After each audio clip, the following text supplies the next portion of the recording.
Ya comienza Enigmas en Radio Atilra, FM 96.1. Bájate la aplicación y escúchanos. Enigmas, un programa de otro mundo. Buenas noches. Aquí estamos en el programa Enigmas 2021. Hola, Ricardo. Buenas noches para todos, enigmáticas noches para todos. Nuestro operador Nahuel, buenas noches. Hola. Bueno, acá estamos en nuestro programa 75, nuestra cuarta temporada, octavo programa de este año.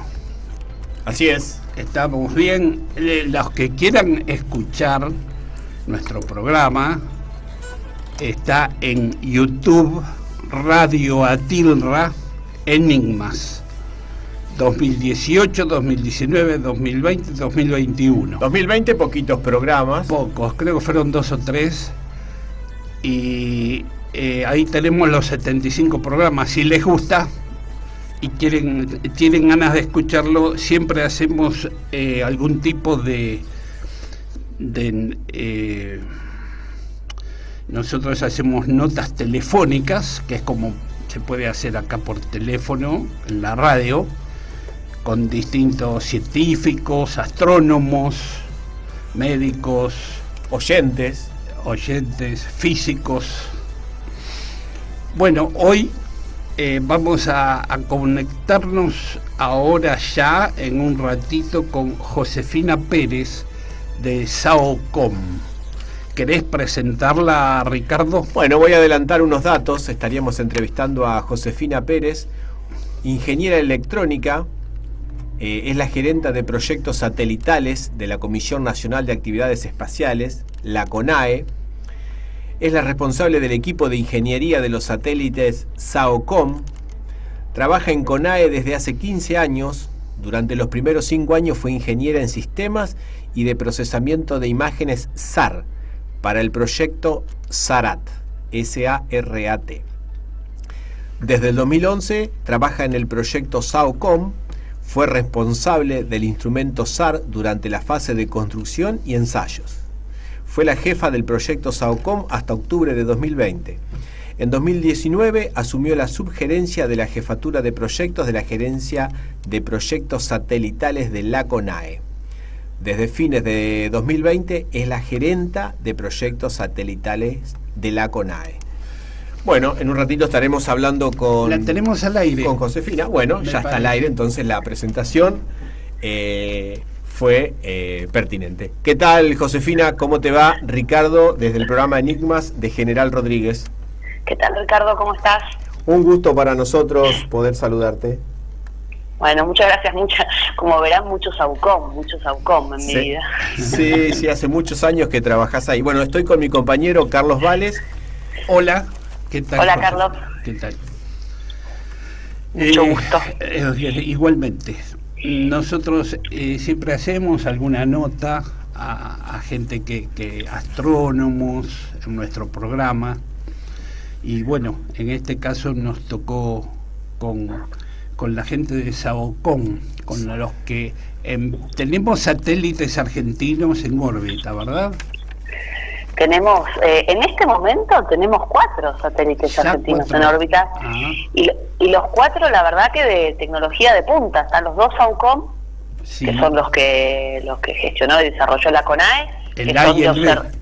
El A y el B, el SAOCOM 1A y el SAOCOM 1B, sí, que son satélites de observación de la Tierra. Sí. Es decir, que orbitan bastante cerca de la Tierra para lo que es el espacio, a 700 kilómetros, entre 600 y 700 kilómetros. En particular, los 2 SAOCOM llevan una tecnología radar.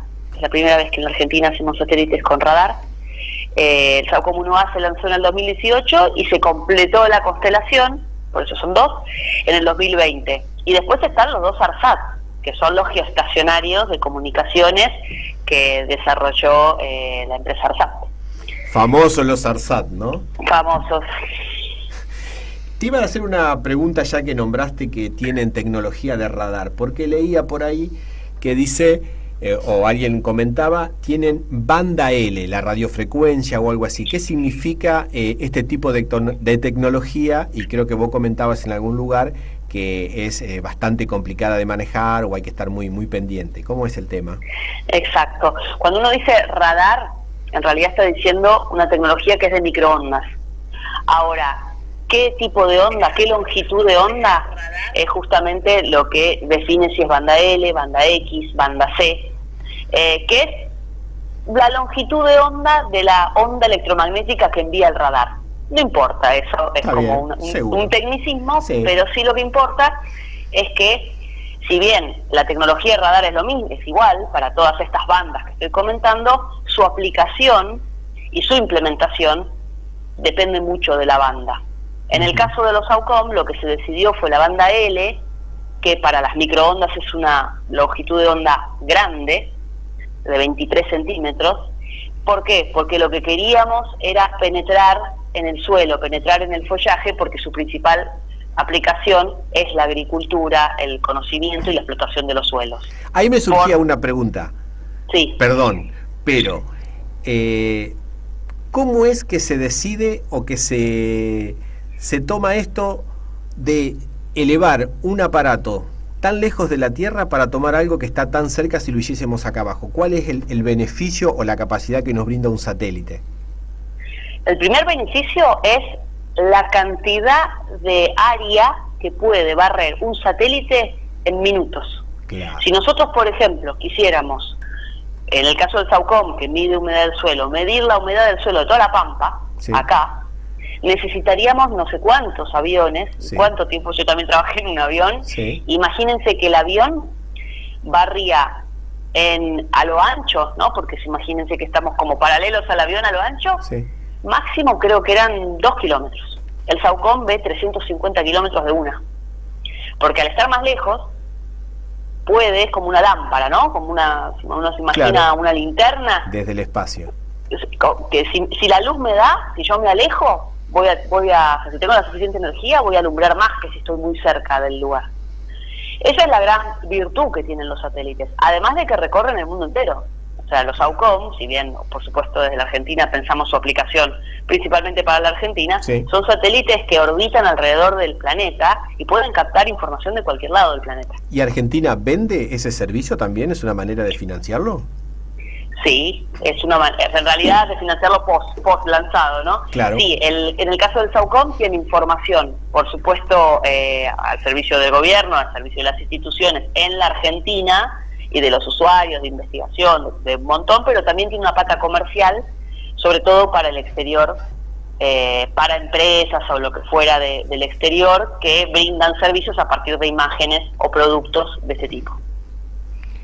En cuanto a otros países de América, digamos de Sudamérica, ¿cómo estamos ubicados? Digamos, ¿hay otros países que están fabricando sus propios satélites o tenemos un, digamos, lugar de privilegio? Y la Argentina, la verdad que la carrera espacial tiene un lugar de privilegio a nivel mundial. Son pocos los países que pueden contar con tecnología satelital y de esta envergadura, insisto, con SAUCOM y ARSAT, o sea, un satélite de comunicaciones y un satélite como el banda L, el SAUCOM, por ejemplo, solo lo tiene Japón. La Agencia Espacial Europea, que es un consorcio de países europeos, está pensando un satélite muy similar al SAUCOM, muy similar para el 2028. Así que ese es el nivel de la Argentina, que está entre los 10 países que pueden. En la América Latina, si bien Brasil acaba de lanzar su primer satélite, Amazonia, acaba porque fue este año, para la historia satelital les acaba, que de hecho sea de paso, parte de sus computadoras las desarrolló INVAP en Río Negro, acá en la Argentina. El resto de los países no tiene satélites propios desarrollados en sus países, tiene satélites, pero comprados, por ejemplo. Comprados, digo, la tecnología, donde está el servicio, sí. O sea, usan la información, después sí, por supuesto, usan la información. De hecho, nosotros la información de los SAUCOM la usan bastante en Latinoamérica, tenemos con casi todos los países acuerdos y convenios. Quiere decir que en lo que es adelantos espaciales, Argentina está bien posicionado. Absolutamente.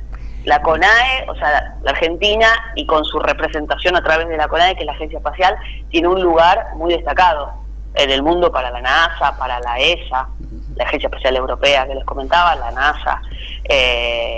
Por esto que les cuento, nosotros, Claro. por ejemplo, con la ESA tenemos una relación muy fructífera y de intercambio, ahora justamente porque ellos están haciendo un banda L. Con la NASA hemos hecho misiones, sí, la Argentina es reconocida. Y con el lanzamiento de los SAOCOM fue una consagración, porque es una tecnología compleja. Claro. Ahí te hago una pregunta. La confección o la fabricación, si se puede decir así, de este satélite, ¿en qué porcentaje se hace en Argentina o se necesitan traer cosas del exterior para ensamblar o terminar de armarlo? El desarrollo, o sea, en toda esta tecnología, como en realidad en casi toda la electrónica, hay componentes que los compras afuera, Sí, que no los desarrollas, ¿no? Componentes. me imagino. Desde una resistencia hasta ahora el sistema. ¿Cómo vas a ensamblar esos componentes? ¿Cómo vas a diseñar cada una de esas cajas que componen el SAOCOM, que son muchas? Es todo desarrollo y diseño argentino. ¿Podrías Nosotros, sí. No, termina por favor. No, y después hay algunas cajas puntuales, como por ejemplo el equipo de comunicaciones, que son muy estratégicos y muy estandarizados en los satélites, que esos son comprados. Pero son las únicas cajas, Sí, desarrollo completo me refiero, es decir, que hay una caja, el GPS, por ejemplo, sí. también, que ahora estamos desarrollando uno localmente, salvo esas que usan todos los satélites y están muy estandarizados y son muy críticas, todo lo demás en el SAOCOM es desarrollo argentino. ¿Vos podrías explicar un poquito y brevemente, para no llevarte demasiado tiempo, cómo son las pruebas? ¿Se desarrolló en qué lugar? Porque hasta leí por ahí que te tuviste que mudar o te terminaste mudando a Bariloche. Sí. Y después las pruebas que hacen yendo a Córdoba, cómo se complicó con la pandemia y todo ese tema que leí por ahí, que sonó muy interesante porque mucha logística, pero uno se termina enterando de que se fabricó un satélite que está en órbita. Después mucho no se conoce. Claro, bueno, el SAOCOM además tuvo, o sea, desde la CONAE un poco además de hacer estas misiones por una aplicación puntual, una de las misiones que tiene CONAE, el organismo como organismo del Estado, es desarrollar y motorizar la ciencia y técnica nacional. En ese sentido, lo que generalmente hacemos es que en los proyectos participan muchos actores, privados, públicos, empresas públicas, privadas, de todo tipo, instituciones, universidades, y cada uno, según su experiencia, le asignamos una parte determinada del satélite, que generalmente no la saben hacer, pero tienen experiencia para poder saber hacerla. Sí.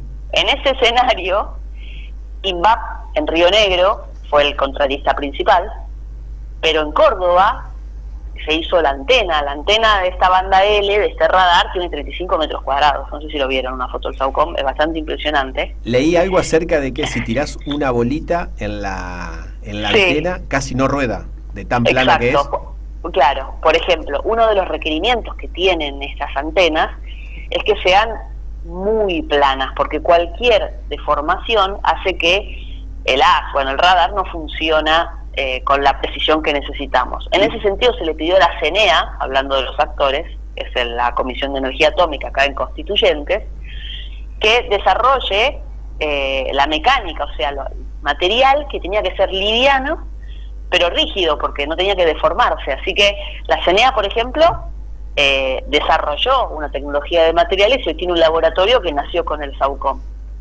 Pues en Córdoba tenías desde empresas privadas que desarrollaron las computadoras que están como DTA, que están en la antena, hasta empresas de desarrollo de software para controlar el satélite, porque hay todo un desarrollo en tierra. Sí. Entonces, todo esto para contarles cómo después la Universidad de La Plata hizo todo el control térmico, el desarrollo del control térmico de la antena. Entonces, ese era el SAOCOM, es como desperdigado los desarrollos en distintas partes de la Argentina. Y después hay que armarlo. Claro, tal cual. Entonces, gran parte de la antena, gran parte no, toda la antena se armó en Córdoba, en el laboratorio de integración que tiene el Centro Espacial Teófilo Tabanera de Córdoba, que si pasan por ahí está muy bueno visitarlo.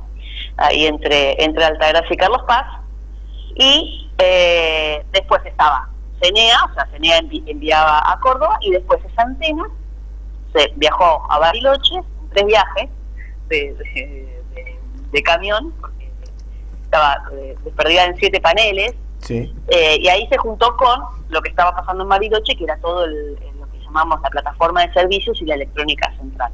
Eso se ensambló. Una vez que se ensambló y se ensayó por completo, donde vos simulás al satélite completo todo lo que va a sufrir, porque realmente sufrir en el lanzamiento y en las primeras órbitas, y los cambios de temperatura que va a tener, que eso se hace en SEASA, que es una empresa entre ARSAT e INVAP ahí en Río Negro. Una vez que hicimos todo eso, se fue para Estados Unidos. Esto es igual para el 1A y para el 1B, ¿no? Y en el caso del 1B, se fue para Estados Unidos en febrero. Teníamos fecha de lanzamiento el 30 de marzo del 2020. ¿Qué tema? Sí, fue bastante traumático, porque imagínense, o sea, ahora uno está a un año y medio de la pandemia, pero en ese momento, no sé si se acuerdan, pero yo me acuerdo como el día 1, todos los días cambiaba el escenario. Todos los días era un escenario nuevo en términos de vuelos, en términos de cantidad de casos, de aeropuertos que se cerraban, de prohibiciones, y nosotros teníamos planeado un lanzamiento, teníamos gente en Estados Unidos, gente que se tenía que volver de Estados Unidos y no podía volverse, gente que tenía que ir y no podía ir. A una semana, a 10 días del lanzamiento. A todo eso también el equipo de Estados Unidos, que era la empresa SpaceX, también con algunas dificultades. Y después teníamos todo el centro de control en Córdoba, yo tenía que ir a Córdoba, por ejemplo, no podía viajar, estaba en Bariloche y no podía viajar. Todo el soporte, los ingenieros, los especialistas tenían que ir a Córdoba, no podían viajar, y además, como estos satélites son de baja órbita, nosotros, imagínense que desde Córdoba lo vemos 10 minutos 2 veces por día. Tenemos alrededor del planeta muchas estaciones que nos dan soporte. Entonces, tampoco nos podían dar soporte en Italia, en el norte, en Svalbard, en el polo sur, como que era toda una incertidumbre, que ahí tomamos la decisión, un poco con la empresa SpaceX, porque era muy riesgoso lanzar en esas condiciones. Así que suspendimos. Es decir, que lo tuvieron que suspender más de un año. Lo tuvimos que... No, al final fueron... Porque terminó siendo en agosto. En ese momento lo suspendimos hasta nuevo aviso, porque era todo tan incierto. Claro. De hecho, los que estaban en Estados Unidos quedaron varados en Estados Unidos, tuvieron que volver 2 semanas después, tenían que dejar el satélite en perfectas condiciones, porque todo eso fue plan contingente. Claro. Y a partir de ahí, desde que volvieron, lo que hicimos fue prepararnos para lanzar, ahora sí en pandemia. Claro. Y meteorológicamente, ¿cómo se evalúa un lanzamiento? Digamos, ¿es lo mismo lanzarlo en verano o allá era invierno? Fue todo un tema. Se sacó como 1B, nos dio, pero para hacer una historia. En el momento de marzo era una buena época. Después armamos todo, decidimos que estábamos listos, que estábamos seguros, hicimos todo remoto, o sea, nadie se movió, los de Argentina nadie se movió de su lugar, los de Bariloche en Bariloche, los de Córdoba en Córdoba, pero con un montón de comunicaciones, links, todo ensayado de todo. Y ahí se fue de nuevo un grupo para Estados Unidos. El tema es que era época de huracanes. Claro. Entonces nos suspendieron no sé cuántas veces. De hecho, esto lo sabe muy poca gente, pero el día que teníamos que lanzar, el día anterior le cayó un rayo directamente al lado, al cohete con el satélite. Al Falcon. Al Falcon. Sí, hay una foto de hecho de eso que en alguna presentación que di la pueden ver. Así que con lo cual el día del lanzamiento ya arrancó con todas unas pruebas adicionales por ese rayo que había caído, que es normal, ¿no? Es algo que se prevé. Pero encima había una tormenta que hay como unos semáforos, y hasta 2 minutos antes daba rojo. O sea, 2 minutos antes se despejó, porque ellos pueden abortar hasta un segundo antes, ¿no? Y finalmente salió. Y te hago una pregunta, ya que estamos hablando de los daños que puede sufrir un satélite. En el espacio, nunca escucho que se destruya un satélite o que se rompa. ¿Qué problemas puede tener? ¿Qué lo puede impactar? ¿Qué le puede pasar? Romperse se podría romper, así como catastrófico, por la chatarra y por una colisión. Pero eso no pasa en general porque hay todo un sistema de lo que se llama en inglés collision avoidance, que es esquivar la colisión. Entonces hay un sistema de alarmas que te avisan y muy conservador. Eso sería como lo más catastrófico, pero que no pasa, al menos que haya dos que no pueden controlarse. Uno generalmente puede correrse y evitarlo. Pero después lo que pasa es que son componentes electrónicos. Entonces los componentes electrónicos en algún momento fallan. Lo que tienen estos diseños es que tienen redundancia, como para, un buen diseño, por regla y por práctica, es que no tiene que ser susceptible a una sola falla. O sea que vos de seguro tenés un plan B. ¿Y por qué se degrada el componente? Bueno, porque sufre cambios de temperatura, que si bien uno diseña para que el control térmico los mantenga la mayor cantidad de vida útil posible, los cálculos dicen que fatiga. Hay radiación, que también hay radiaciones que te pueden alterar valores o te pueden directamente dañar completamente. ¿El software de manejo de estos satélites es argentino o también sí, se compra? Totalmente argentino. Qué bueno. Lo desarrolló principalmente INVAP, de las cajas principales del radar. Esta empresa que les comento, cordobesa, DTA, que hizo las computadoras el desarrollo del diseño de la computadora y las computadoras de la antena. Así que sí. Bueno, y el de tierra, que es importantísimo. Claro. Todo el desarrollo de tierra es casi un desarrollo aparte para controlar, para procesar las imágenes del radar. Se maneja desde tierra a control remoto, digamos. Sí. Y ya que estamos, ¿se puede frenar, se puede parar, estacionar el satélite o ir hacia atrás? Puede ir hacia atrás, puede maniobrarse el satélite. Se puede frenar, pero no dejarlo quieto. Ajá. Porque hay una gravedad que le implica que, como hay una gravedad que lo atrae, que lo hace girar alrededor de la Tierra. Lo que vos podés hacer es controlar a través de los thrusters, que lo que hacen es, para decirlo mal y pronto, escupir un combustible que hace que la masa le cambie al satélite, entonces se va para atrás, para adelante, según para dónde lances ese combustible. Y Ajá. también lo podés maniobrar en lo que se llama actitud, ¿no? Girar. Se puede girar sobre su eje. Que puede ir hacia atrás. Puede ir hacia atrás, hacia adelante. Y puede inclinarse, digamos, salir Exacto. un poco de la órbita si lo quieren llevar a otra órbita más cercana, por ahí. Exacto. De hecho, el SAOCOM 1B, porque como se insertaba en una constelación, porque el SAOCOM forma parte de una constelación más grande, que es el SIACHE, el sistema italo-argentino, que es con la Agencia Espacial Italiana, somos 6 orbitando en la órbita. Claro. 4 satélites italianos que tienen un radar similar, pero en otra banda, claro. y los 2 satélites argentinos. Bueno, para lanzar el SAOCOM 1B, como es muy riesgoso, porque imagínense que cuando uno lanza, en realidad es un proyectil que el satélite sí. todavía no se puede maniobrar. Entonces es un objeto sí. que puede pegarle a los otros si hay un error en el lanzador.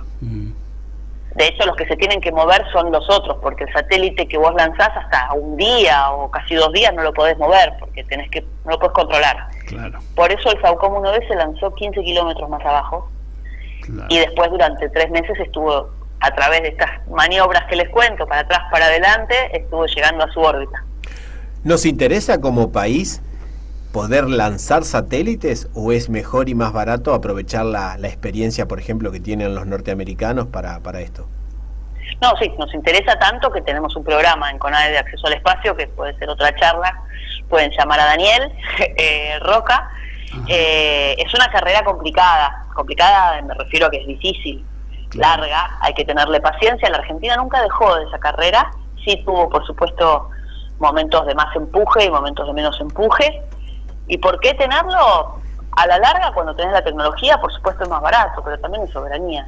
Claro, nosotros, por ejemplo, tuvimos que por supuesto SpaceX tenía un montón de contratos y perdíamos la oportunidad por la ventana, por lo que fuera, y teníamos que esperar una semana. Es como hay todo nada, es como que te da mucha más independencia, y tener esa tecnología además es Sí. muy importante, y la Argentina está. Y el puede tronador servir es para otros países también. Claro, totalmente. De hecho hay una base, hay 2 bases, una en Punta Indio y otra en Bahía Blanca. Ajá. Este De satélite lanzamiento. fue desde Cabo Cañaveral lanzado. El SAOCOM 1A desde Vandenberg y el SAOCOM 1B desde Cabo Cañaveral. Cabo Cañaveral. California el primero. California el primero. Porque Eh, es graciosa la anécdota, si quieren. Sí. Sí. ¿Vieron la canción del Indio Solari, La Vaca Cubana? Sí. Bueno, esa canción está inspirada en un episodio que pasó por los 60, que fue que un lanzador, no sé si fue el lanzador o un pedazo de satélite, que en un lanzamiento fallido terminó cayendo un pedazo de fierro en Cuba y mató una vaca. Sí. Mm. Y ahí Fidel, como hizo, fue todo un tema, lo usó geopolíticamente, y nunca más se pudo lanzar hacia el sur desde Cabo Cañaveral. Ujú. Por eso se lanzaba el SAOCOM, que necesitaba, por la órbita que tenía, se lanzaba desde Vandenberg. El primer vuelo hacia el sur, después de aquel episodio, fue el SAOCOM 1B. Qué bueno que cuentes la historia, porque muchas veces se especula sobre los temas de los redondos, y muchas veces se decía que la solitaria vaca era Fidel con su política de izquierda, digamos, y estaba la otra versión también, ¿no? De que había muerto algo o un animal después de un lanzamiento. Pero qué lindo que lo puedas contar. Sí, y eso la verdad que nos costó, porque en realidad era la primera vez. Por eso, por ejemplo, eran muy conservadores con el clima, porque no había experiencia. Hace 30 años que lo lanzaban hacia el sur, y al lanzar hacia el sur estás atravesando, es re peligroso, o sea, peligroso quiero decir, porque estás atravesando ciudades. Claro, A cambio, hacia el norte vos te vas hacia el agua directamente. claro. Menos Si peligroso. piensan en Florida, es como mucho más hacia el norte, no hay peligro, te vas hacia el agua. Hacia el sur, Claro. depende cómo estaba el viento, lo tiraba para la tierra. Entonces eso también nos jugó en contra. Así que la solitaria vaca cubana Ujú. tiene historia con el SAOCOM 1B. No hubo una vaca acompañada, digamos, quedó en solitaria nomás, no pasó nada. Quedó solitaria y llegó muy bien el SAOCOM y todo. Y ¿Qué de hecho pasa? hay videos desde Costa Rica, no sé qué, que lo ven. Que todo. lo ven, que cae. ¿Qué pasa con la Falcon una vez que lanza el satélite, que lo deja?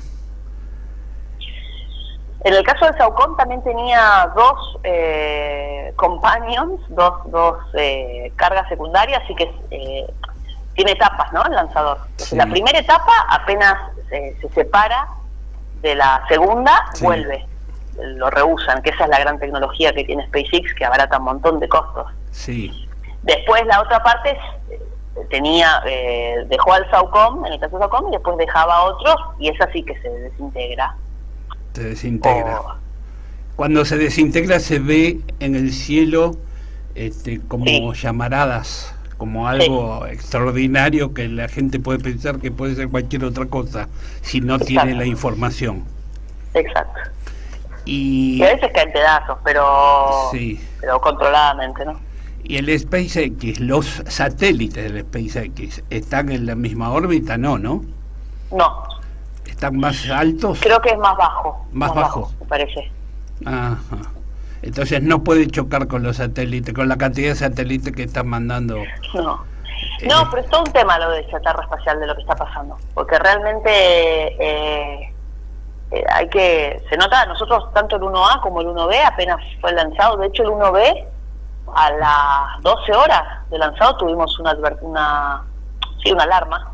Así que Ajá. tuvimos que acelerar un montón de chequeos para poder maniobrar. Al final la alarma bajó, pero muy sobre el pucho, con lo cual ya estábamos listos para maniobrar.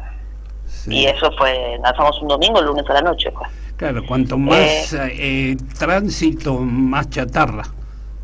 Claro, es todo un tema que se viene, realmente. Claro. De hecho, se están desarrollando y se están hablando de desarrollar los basureros, o sea, los agarradores de basura espacial. Ajá. Que eso sí, lo van a tener que hacer porque... Sí. Escuché por ahí, o leí en algún caso, que se había proyectado hasta armar una especie de redes espaciales para juntar más rápido la chatarra. No sé en qué habrá quedado, o si eso fue un proyecto nada más.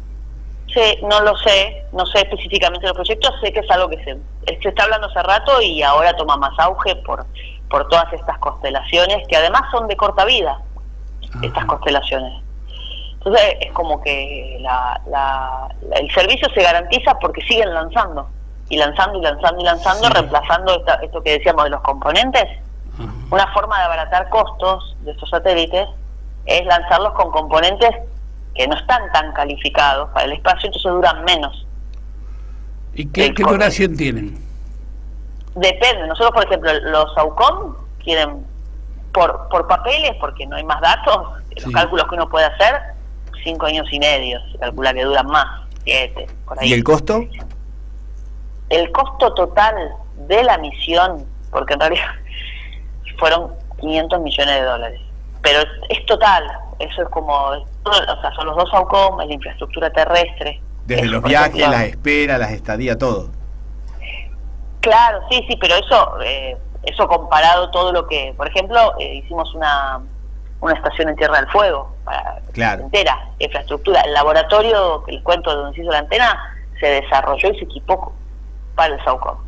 Así que por eso es como un número que a mí no me gusta mucho decirlo porque se asocia al SAOCOM, pero en realidad es muchísimo más, porque era tanto lo que se necesitaba por la dimensión que tenía, que terminó generando infraestructura y laboratorios que hoy están a disposición. Claro. Que se están usando para las otras misiones, ¿no? ¿Los SAOCOM se pueden ver desde tierra a simple vista cuando pasan? Sí, hay algunos que dicen, yo nunca lo vi, además en Argentina pasan en un horario a las 6 de la mañana y a las 6 de la tarde. Ajá. Y tenés que tener, es grande la antena, algunos dicen que sí, qué sé yo, tenés que tener un ojo medio biónico. Sí. Y después de lanzar 4 satélites, y como nos comentaste, podemos llegar a tener algún día lanzamientos. En cuanto a proyectos, ¿hacia dónde estamos encaminados? ¿Qué es lo que están mirando ustedes ahora para hacer? Mira, nosotros ya está en desarrollo y construyéndose una misión que se llama Sabiamar, que es una misión porque en realidad los SAOCOM, cuando yo dije los 4 satélites, son los que están en órbita. Antes habíamos lanzado en CONAE 4 con la NASA, SAC-A, SAC-B, SAC-D, SAC-C, SAC-D, SAC-D, digo, que tenían tecnología óptica, que es el otro rubro de la observación del espacio, de la observación de la Tierra. Yo le conté lo del radar. Sí. Bueno, estos son ópticos. El Sabiamar, que volvimos al óptico, que también se necesita muchísimo, que tiene cámaras infrarrojas y de distintas ondas, que permite, particularmente Sabiamar está muy muy orientada la misión a el desarrollo de nuestros mares, en la iniciativa Pampa Azul, no sé si la conocen, del Ministerio de Ciencia y Tecnología, que justamente es como la Pampa Azul, la productividad del mar, que son todas como desarrollos y actividades y impulsos y tecnologías de todo tipo para lograr la producción de nuestros mares, la productividad y el cuidado, ¿no? Bueno, el Sabiamar está muy orientado a eso, va a tener una misión que, si bien va a ver de nuevo el planeta entero, tiene como va a medir color del océano y ahí derivan un montón de vida, de vegetales, de un montón de ¿Puede tener algún uso militar estos 4 satélites? Porque me imagino que si toma imágenes del suelo también puede ver otras cosas. Sí, el SAOCOM y lo mismo el Sabiamar también va a tener no es militar, pero es de seguridad. Sí. El Sabiamar va a tener una cámara de alta sensibilidad para el monitoreo de la milla 200, los poteros, donde llegan los pescadores chinos y japoneses. Y el SAOCOM también, porque el SAOCOM, al ser un radar, es independiente de la luz del sol, con lo cual toma imágenes de esa zona en cualquier momento, de noche, de día, porque es una zona bastante complicada de tomar con una cámara, porque siempre hay nubes.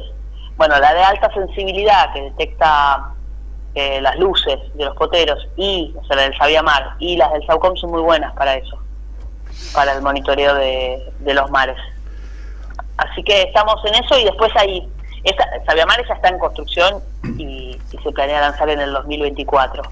Antes que me olvide, quiero decirle a nuestros oyentes que estamos hablando con Josefina Pérez, gerenta de proyectos satelitales de la Comisión Nacional de Actividades Espaciales, que muy amablemente nos dio esta nota después de un tiempo de insistir, pero bueno, acá estamos muy contentos. Yo quería hacer un comentario y una pregunta. SAOCOM significa satélite de observación con microondas. Por eso se dice que tiene radar, ¿verdad? Exacto. Esa microonda, esa energía de microonda, cuando el satélite está enfocando o investigando algo en nuestro terreno, en la Tierra, ¿llega al piso esa microonda? ¿Se puede captar con algún medidor? Sí. Y habías dicho que había una distancia o el perímetro que abarcaba eran 200 kilómetros. Sí, o sea, el radar lo que hace es envía una onda, esa onda viaja por el espacio hasta que choca se encuentra con algún obstáculo. En el caso de la Tierra es la Tierra, con lo cual ahí está la onda. Si uno tiene un receptor, la ve. De hecho, nosotros tenemos un receptor en Córdoba activo, pero lo que hace el SAOCOM es detectar el rebote. Esa onda, parte de esa onda se absorbe, parte de esa onda rebota hacia otro lado y parte vuelve en la misma dirección que llegó. Esa onda que vuelve, esa energía que vuelve en la misma dirección que llegó, es la que capta la antena de nuevo del SAOCOM y la guarda, y esa es la información que tiene del suelo con el que interactuó. Claro. O del objeto, en realidad, con el que interactuó. Y la persona que está en tierra y está en ese lugar, ¿puede captarlo con algún medidor de microondas? Sí. Perfecto, está bien. Porque sé de algunas personas que han ido a investigar fenómenos aéreos no identificados y que con medidores de microondas y de electromagnetismo les comenzaron a sonar viendo unas luces extrañas en el cielo. Pueden ser satélites. Pueden ser, sí. Perfecto. Esto fue en Río Negro, la provincia de Río Negro. Mira, sí, pueden ser satélites que están enviando. Si uno tiene un receptor en esa frecuencia, y el satélite está apuntando para ahí, está pasando y está haciendo una adquisición por ahí, tiene que ser bastante sensible el receptor, ¿no? Por supuesto, porque es muy chiquitita la onda, pero... Sí. ¿Y de noche pasa por Argentina? Sí. Pasa varias veces, sí, habría que... Pero sobre todo a la mañana, y no, pero también pasa la noche. Depende por qué parte de la Argentina, en realidad, porque la vas viendo y cómo lo esté mirando, así que es difícil decir, pero sí. Depende por dónde pase, porque, bueno, puede ser que de noche esté pasando por Río Negro en algún momento. Pues nosotros tenemos las aplicaciones que nos marcan el paso de satélites. Claro, bueno, ahí se puede, después está dónde está apuntando, pero sí, ahí se lo pueden seguir al 1A y al 1B. Claro. De los temas que te hemos preguntado, seguramente vos tendrás algo o algún dato por ahí para comentarnos que por ahí te has olvidado en otras entrevistas, pero te gustaría resaltar. ¿Qué te gustaría contarnos? No, en general hemos barrido todo. Lo que sí a mí me gusta contar es esto, volver a lo del desarrollo nacional y bueno, yo soy recibida de la Universidad de Buenos Aires.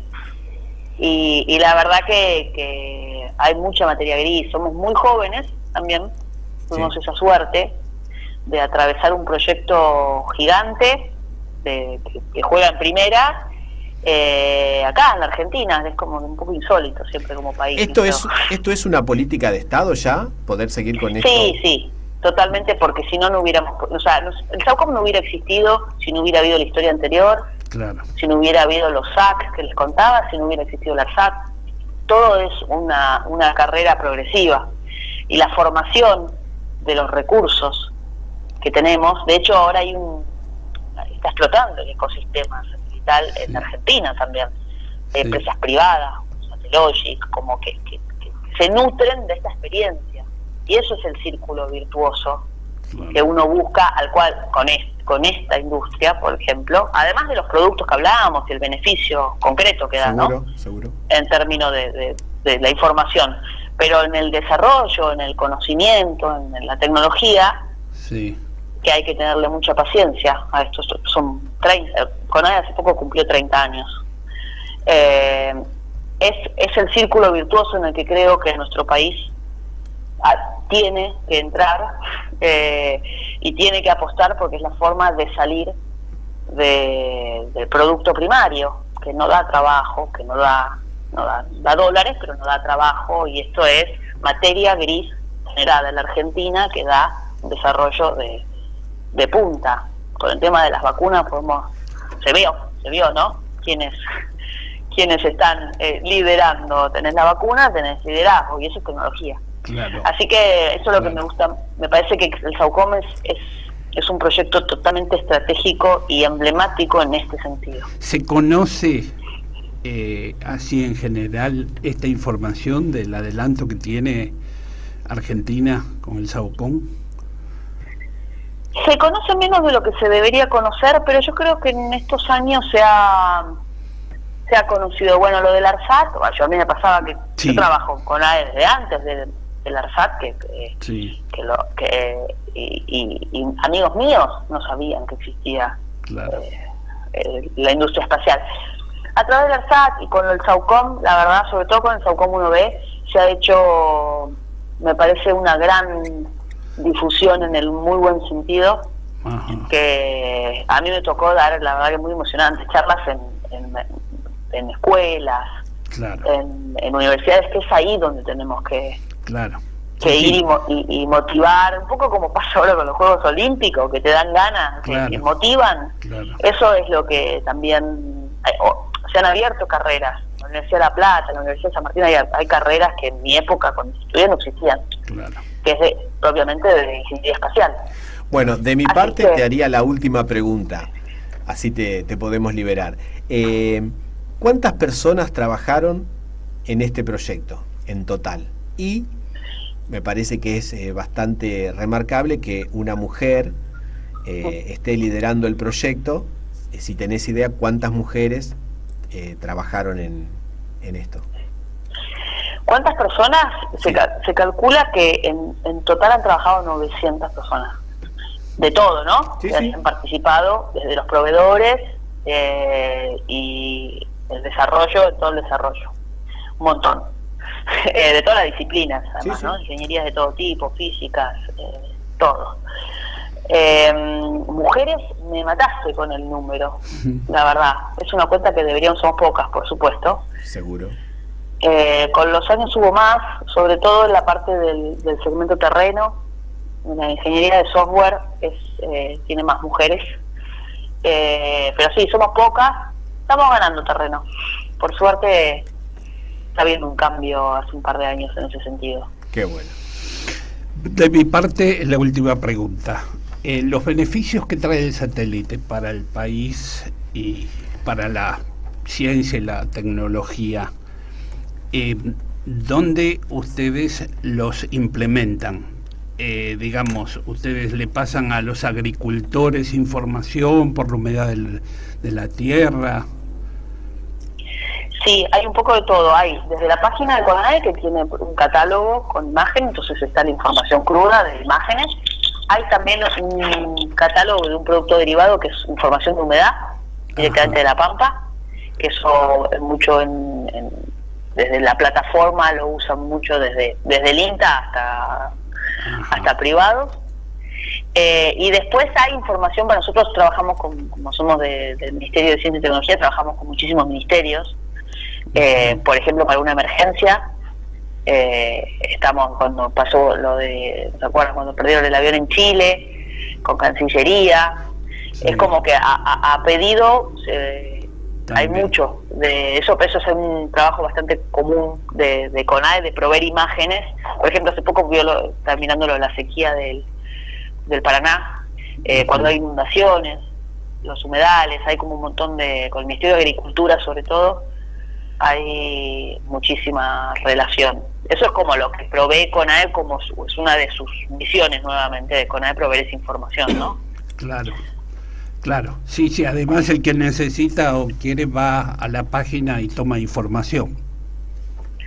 Exacto, y por ejemplo otro con el Instituto Geográfico, que está haciendo todos unos mapas de la Argentina a través del SAUCOM, sí. El Instituto Antártico, claro. Una de las misiones que tuvo el SAUCOM fue guiar al Irizar en su campaña antártica, fue una de las primeras del 1A, sí. Porque estaba todo rodeado de hielo y le llegaban imágenes todos los días y lo ayudó a navegar entre los hielos. Por dónde podía pasar. Sí. Lo último, el SAUCOM tuvo alguna vez pudo haber detectado algo no identificado. Podría, no desconozco si lo ha hecho, porque una de las características que tiene el SAUCOM es que por la banda que tiene detecta bajo follaje. Entonces podría detectar algo oculto bajo una selva. No. En la selva, no en el espacio.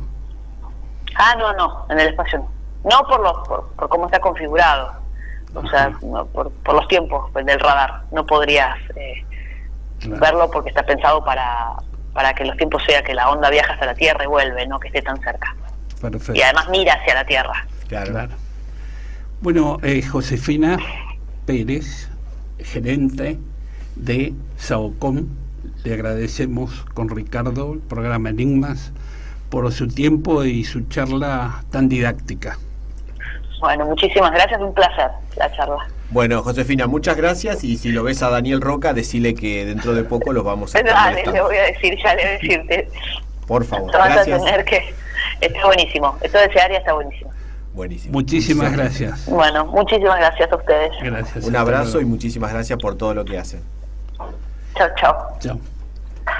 En verdad es un orgullo para el país, para nuestro país, Argentina, tener una carrera espacial importante a nivel mundial, ¿no? Dentro de poco los vamos a estar lanzando nosotros, o sea que vamos a tener gente trabajando en el lanzamiento de satélites. No sé cuánta gente sabe esto, pero no, por eso me parece que le falta difusión, pero bueno, a lo mejor es lo que nos parece a nosotros. Y ¿te ves manejando una nave espacial, Carlos? No. Ahora están subiendo los que tienen plata, los famosos, pueden pasar. ¿Quién te dice? Van a viajar. Bueno, por ahí podés hacer viajando un curso en la nave espacial, pero no saben si vuelven. Yo a la altura no me atrevo mucho, más que un arbolito, un techo, de ahí yo me quedo acá. Bueno, acá tenemos 3 amigos, a 4, digamos: Pelusa Arjona, Pipo Gómez, Beto Muela Yáñez y Valfreya Sigurdsson, que es de General Rodríguez. Espero que les haya gustado esta primer charla que hemos hecho con la gerenta del SAUCOM, satélite de observación con microonda. Interesante, creo que banda L. Banda Esa es la L. definición, radar con banda L. Radar con banda L. Creo que interesante las preguntas que le hicimos, porque también ayuda a lo que hacemos nosotros, que queremos investigar de campo el fenómeno OVNI. Dijo que ellos pueden manejar el satélite y hacerlo ir hacia atrás. No creo que sea lo más frecuente, pero ante un problema lo pueden hacer. Pero esto ayuda para saber también y tener en cuenta y saber hablar con, digamos, seguro de lo que uno dice, ¿no? Porque a veces uno puede decir, no, los satélites no pueden ir hacia atrás. Bueno, acá la gerenta del SAUCOM nos dice que lo pueden llevar hacia atrás. Perfecto. También nos dijo que están en una banda superior a los satélites de Elon Musk, los de SpaceX, que esos creo que están entre 450 y 500 kilómetros de altura en la órbita, y esto está entre 600 y 700, alrededor de 650 kilómetros. 620 dice acá. 620. Bueno, vamos a ir a una pequeña pausa esta primer pausa y ya volvemos con más información sobre los enigmas de nuestro mundo. Enigmas, un programa de otro mundo. Continuamos con Enigmas Ciencia.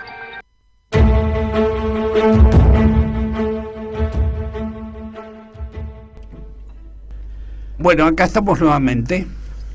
Espero les haya gustado la charla con la gerenta de SAOCOM. Ahora ahí vamos a pasar un audio que nos llegó de una persona que dice, se autoproclama ser medium. Lo escuchamos, a ver qué es lo que dicen nuestros oyentes sobre esto. ¿Qué les parece? Vamos al audio. Nos vamos a la provincia de San Luis.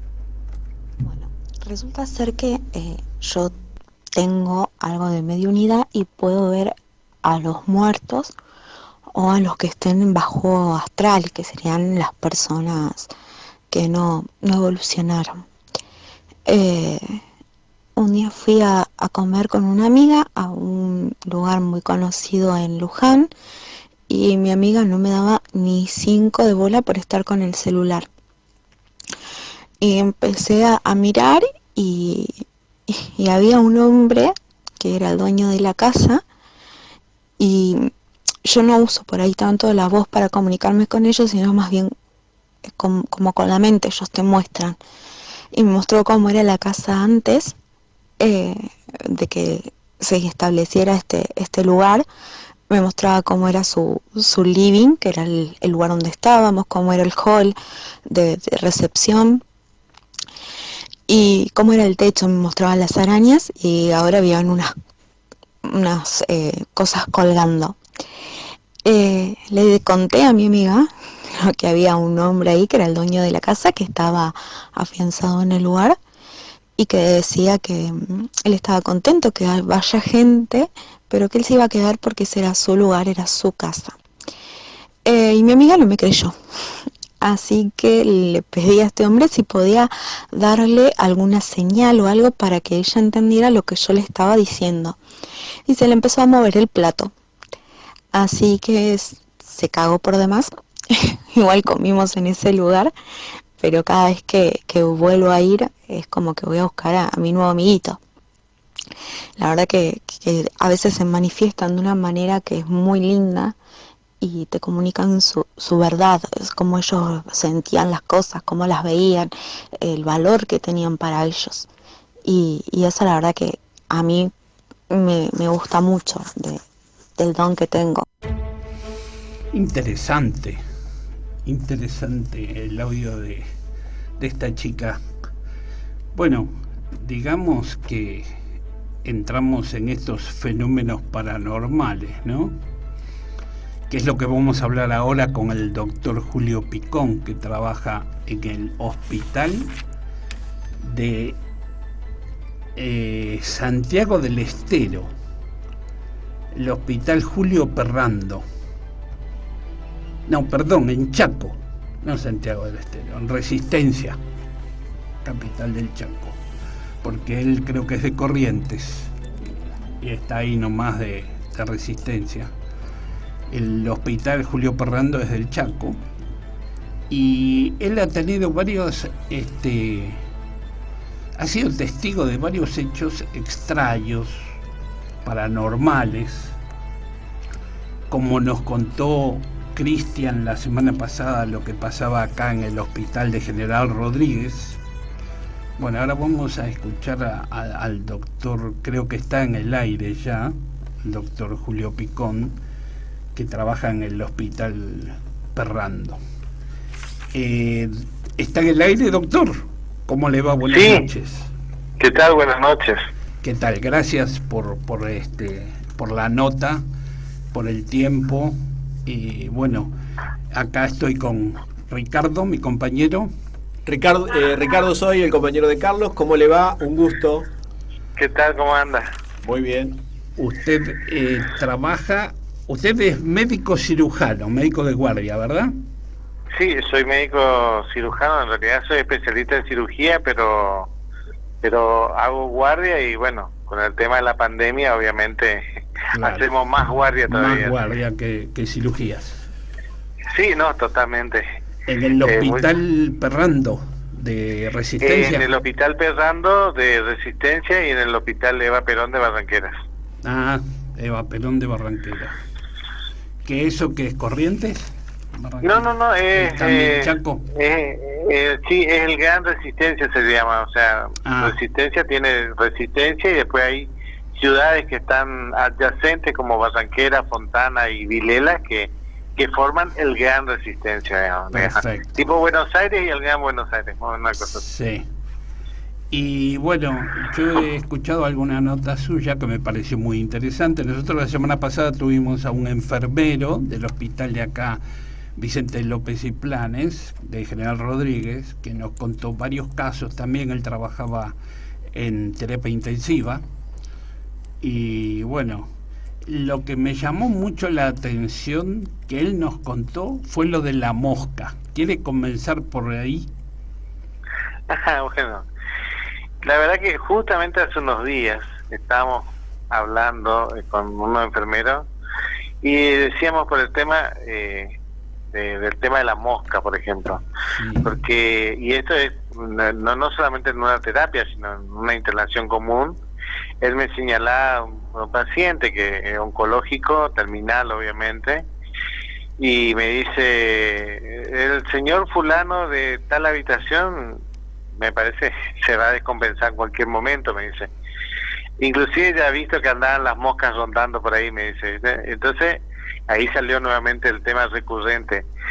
Y me dice, ¿qué explicación científica? Me dice. Y le digo, mira, la verdad que hay muchas cosas que suceden y que se ven, y que la verdad que a veces como que no solamente que no se investiga, sino que se lo toma como una cuestión folclórica, una cuestión así naturalizada ya, y bueno, pero evidentemente este insecto tiene algún sentido en especial para poder determinar, por ejemplo, de que un paciente evidentemente está en una etapa en la cual está moribundo y que el desenlace es próximo, porque eso, viendo por ejemplo las unidades de terapia intensiva, que generalmente son cerradas, la mayoría de ellas inclusive son frías porque tienen, por decir así, el aire al caño, como le dicen algunos, ¿entiendes? Sí.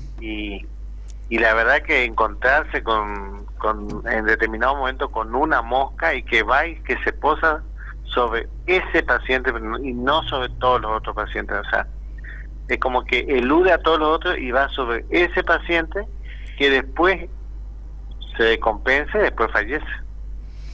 Bueno, justamente este muchacho Cristian Gómez, que trabajaba como enfermero en el hospital, nos contaba lo mismo, que ellos también se habían dado cuenta que cuando venía una mosca y se posaba en un enfermo, en un paciente, que no generalmente tampoco estaba muy mal, como para decir ya se está muriendo, y después fallecía.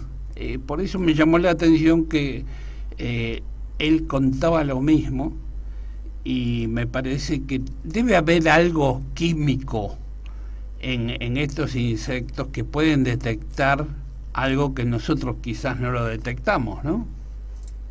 Sí, evidentemente. Esto igual que, por ejemplo, a ver, el tema de la visita a la salud, que le suelen decir algunos, que es un paciente que, por ejemplo, está crítico, está mal, por decir así, inclusive muchas veces esperándose el desenlace, y de golpe tiene una mejoría notable en su estado de salud que ilusiona muchas veces a los familiares. Sí. Y dicen, ahora está bien, está hablando, qué sé yo, empezó a hablar sobre recuerdos de hace muchos años atrás, de que cuando era chico, que se acordaba de esto, y después el paciente se compensa y fallece. Y entonces una vez se lo asocia si no es el cerebro que empieza a liberar endorfinas o algún otro tipo de sustancia en sus etapas finales, o sea. Claro, claro. Bueno, sí, lo que usted está diciendo yo lo conozco también. Ha pasado con varias personas conocidas que han mejorado y luego fallecieron, que venían de un cuadro difícil y tuvieron una pequeña mejora y después fallecen. Pero puede ser que tenga que ver el cerebro. El tema es que siempre está la duda si hay vida después de la vida o vida después de la muerte. Hay médicos que han seguido a muchos casos en que les han contado que han vuelto de ese lugar y que estuvieron fallecidos durante un tiempo, sin respirar, sin que el corazón no latía, pero que volvieron, que estuvieron en coma. Y ahí creo que hay una escritora, Kübler-Ross creo que se llama, que tiene varios libros, que ha investigado a muchos pacientes que le hablaron y le comentaron lo que ellos veían en algún momento en que estaban en ese otro plano, digamos, ¿no, doctor? Claro, o sea, a veces es como que, no sé, si es que hay, no digo que haya un mundo paralelo, pero evidentemente hay situaciones, no sé si decirlo, tipo energéticas o ambientales que inciden inclusive en muchas percepciones. O sea, a ver, yo estoy atendiendo, supongamos, sucede esto y esto lo puede dar fe cualquier profesional de la salud, cualquier personal, enfermero, médico, lo que sea que trabajen en salud.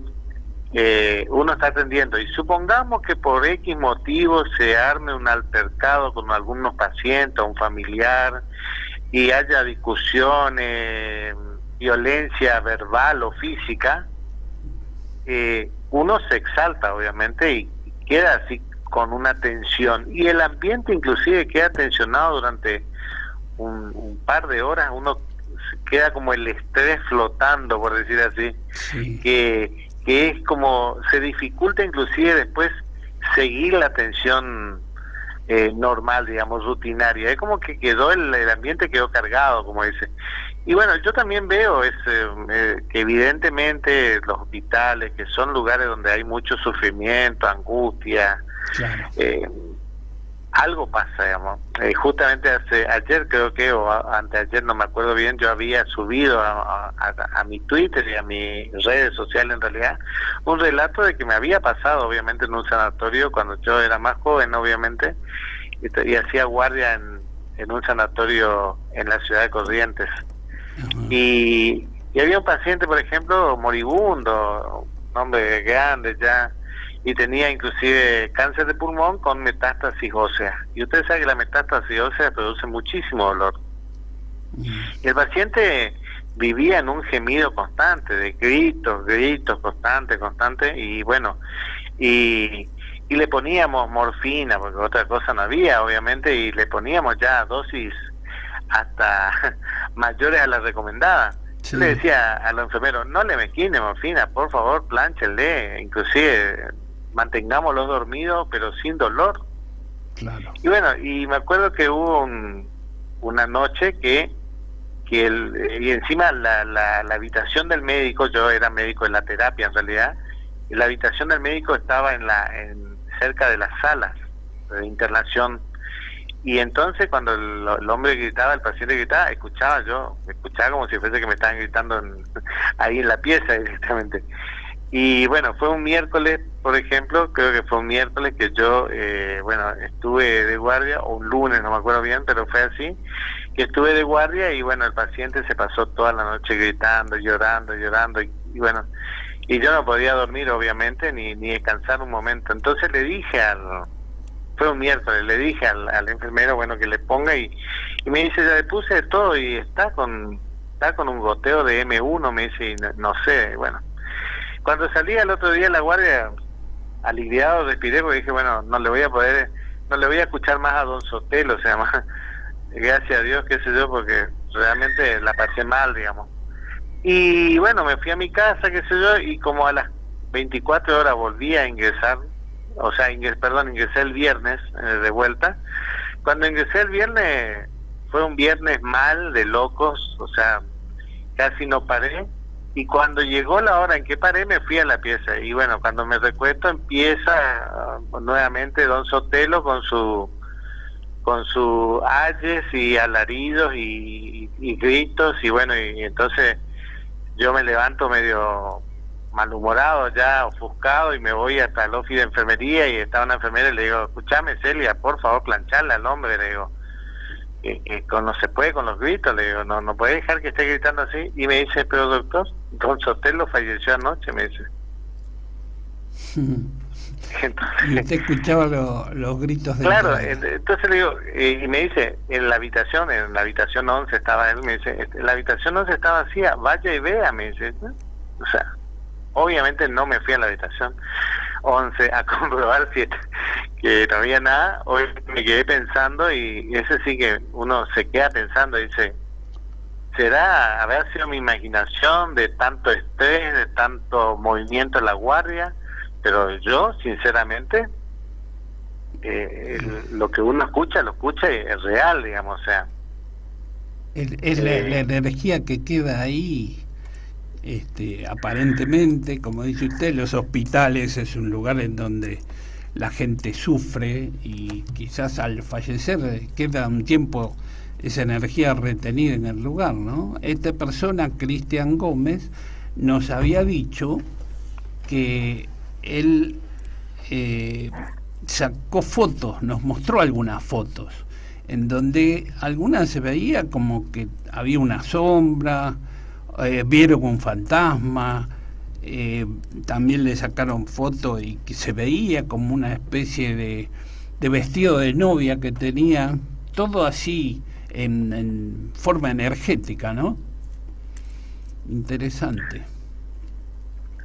Sí, no, o sea, yo cuando inclusive empecé esto a relatar en mis redes, de muchas situaciones que algunas que las vivencié y otras que me contaban personal de la salud, porque muchas experiencias que las relato no son propias, inclusive son de otras personas que me lo van contando, digamos. Y por ahí, como tengo facilidad en comprimir el relato, digamos, en un hilo, bueno, lo ponía.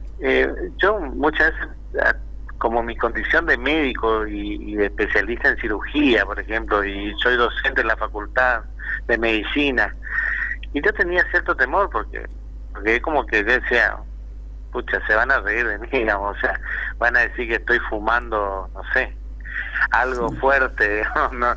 ¿Qué van a pensar? Porque, digamos, la medicina es muy pragmática, una ciencia muy positivista, entonces yo decía, ¿qué van a pensar? Y la verdad que mis colegas me sorprendieron, porque no solamente era como que yo estaba contando cosas que realmente todos asentían, o mejor dicho, era como hechos que están absolutamente naturalizados. Claro. Que usted pensaba que ellos le iban a decir que no podía hacer lo que usted contaba, al contrario, ellos le afirmaban que también le han pasado cosas.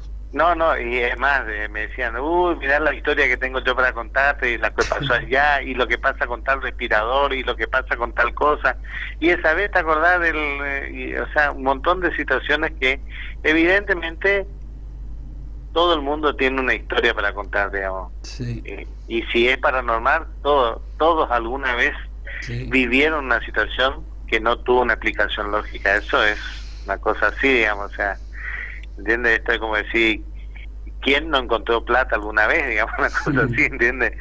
Entonces es que todos en algún momento tuvieron un hecho o vivenciaron un hecho. Y bueno, y un colega me lo graficaba, me dice, me muestra una mesa grande, que es la mesa de reuniones, me dice, mira, esta mesa es el conocimiento, todo el conocimiento posible que existe en el universo.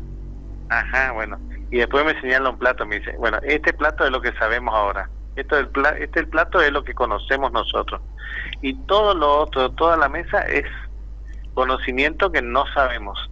Y que quizás en 100 años, 200 años, 500 años, capaz podamos podamos conocer. Bueno, bien gráfico lo que le dijo. Lo graficó bien. Es posible que la ciencia dentro de unos cuantos años tenga mayores adelantos. Y yo recuerdo una historia que usted contó a Fernando Silva de que un pariente, un hermano, vino a buscar a su hermano que estaba mal y se lo quería llevar, pero no podía llevárselo porque estaba internado, ¿verdad? Ah, sí, bueno, eso sí fue un paciente que vino, o sea, se presentó como un familiar de un paciente que estaba internado, y encima fue todo en un contexto de pandemia directamente. Veo que se restringen las visitas, etcétera. Claro.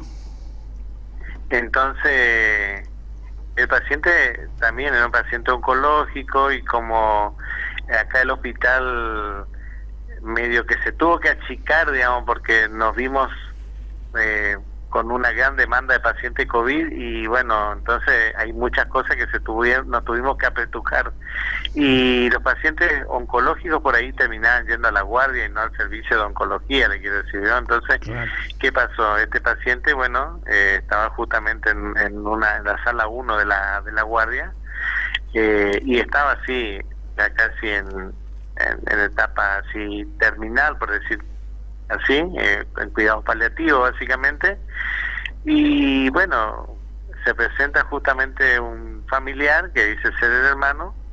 Entonces el hermano dice, bueno, le vengo a visitarle, yo soy el familiar de fulano de tal. Además, estuvo hablando con el señor, que yo inclusive me sorprendí porque los familiares no podían ingresar, digamos, y yo lo veo que estaba al lado allá. Entonces inclusive le señalé a una enfermera, le digo, ¿y ese hombre qué está haciendo ahí?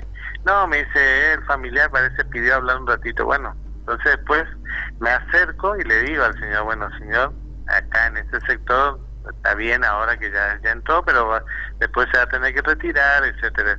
Me dice, sí, no, yo soy el hermano de él, me dice, y bueno, y me dice, y yo quería llevarle, me dice, a casa, porque él conmigo va a estar bien, qué sé yo lo voy a cuidar. Le digo, no, el señor no se puede ir. Él le hablo, le digo, mire, él tiene un cáncer, está muy avanzado, el estado de él es crítico, o sea, no se va a poder ir. Y inclusive me dice, pero yo me hago responsable, y si se firma el alta voluntaria, no, eso no. Bueno, en fin, el paciente, bueno, quedó ahí, y el supuesto familiar, me dice, bueno, me voy. Dice, o sea, bueno, me voy entonces, pero yo quería llevarle. Y el paciente evidentemente le reconocía al hombre, porque lo saludó muy afectuosamente con la mano, así, o sea, evidentemente lo reconocía. Bueno, ese paciente falleció como a la semana más o menos. Sí. Y cuando se confecciona el certificado de función, hubo un error en la confección del certificado de función. Entonces como que vio que el certificado de función no puede tener errores, digamos. Claro. Entonces volvió la esposa del señor que había fallecido, vuelve con el certificado para que se rehaga y se pongan los datos que estaban mal, digamos. Sí. Entonces, bueno, cuando yo el médico que le había hecho originalmente el certificado, obviamente no estaba, pero lo iba a hacer yo, así, bien, lo hago yo, le digo, y empiezo a anotar, y le digo, el señor sí falleció, y le digo, porque tal día vino el hermano, le digo. ¿Cómo el hermano? Me dice. Sí, el hermano. No, me dice, él no tiene hermano. ¿Cómo no tiene hermano? No, el hermano falleció el año pasado, me dice. Pero le digo, hay un señor así, que vino así de tal aspecto, tal cosa.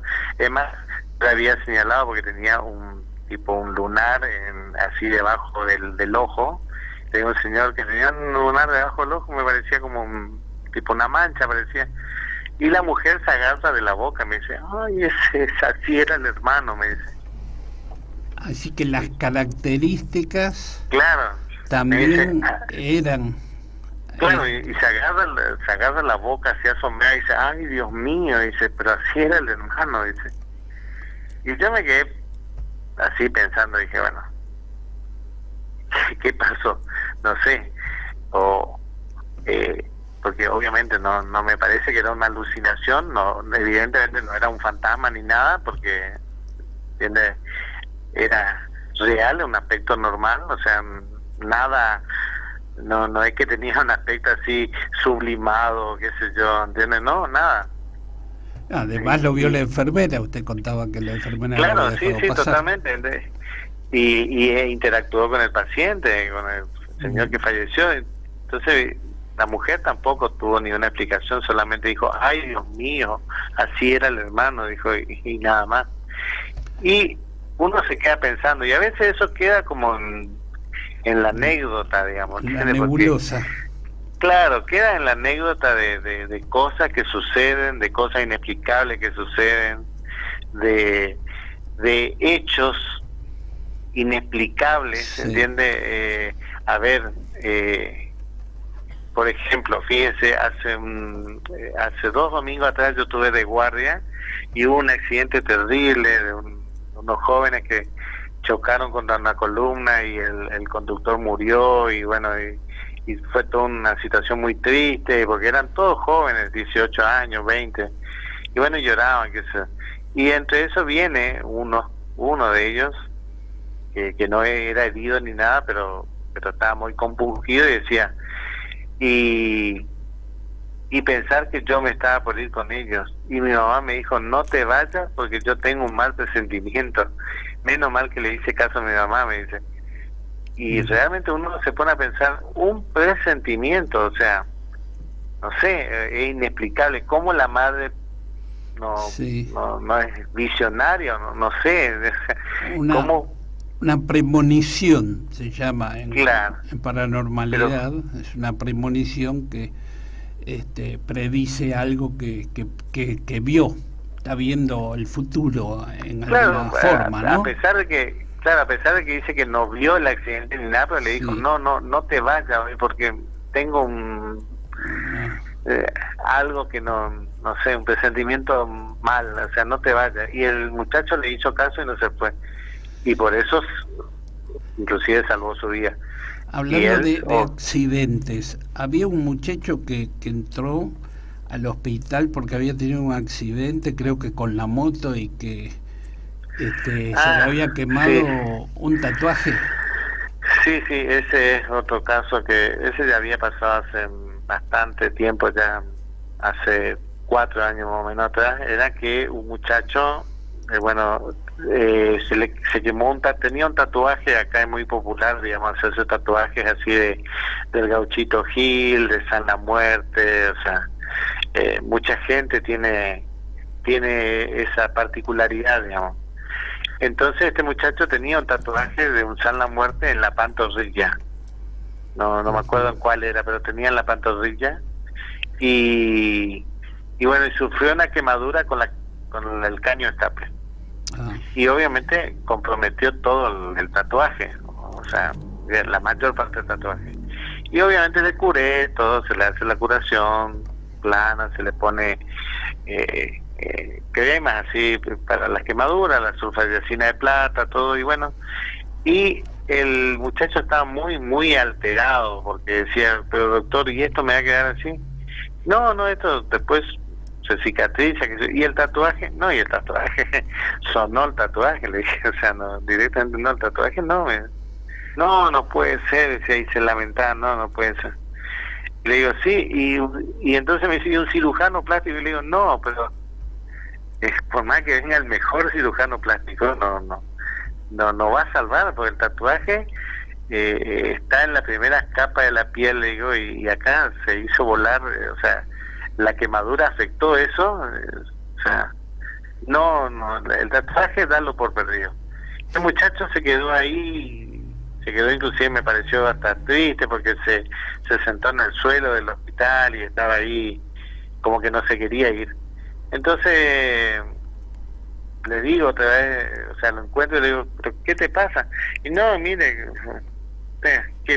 qué macana, o sea, no me dijo con otra palabra, pero me decía, qué macana lo que me pasó. Yo digo, dejate de joder, le digo, te podés tatuar en la otra pierna, o sea, no es nada.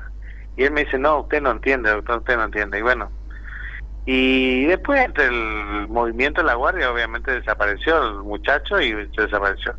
Habían pasado 2 o 3 horas más o menos, y bueno, vemos que llega la ambulancia con sirena, un movimiento terrible, ingresa por la admisión, por la rampa, la camilla, y obviamente un revuelo obviamente de la policía, los enfermeros, la parte de los médicos, la terapia, de la terapia de admisión, y obviamente uno mira y cuando uno se acerca a la camilla del paciente, veo que en realidad es el paciente ese que se había ido de alta, mejor dicho, más que de alta, que se fue con la quemadura, y estaba obviamente ya muerto casi, porque estaba en las últimas, y mira así, y tenía amputada la pierna donde había tenido el tatuaje, digamos, quemado, o sea, la pierna, pero se amputó traumáticamente por el accidente. Y él estaba conmocionado porque había perdido el tatuaje de San la Muerte. Claro. En esa misma pierna. Claro, y después terminó perdiendo la pierna en el accidente, y la vida también, obviamente, por falleció.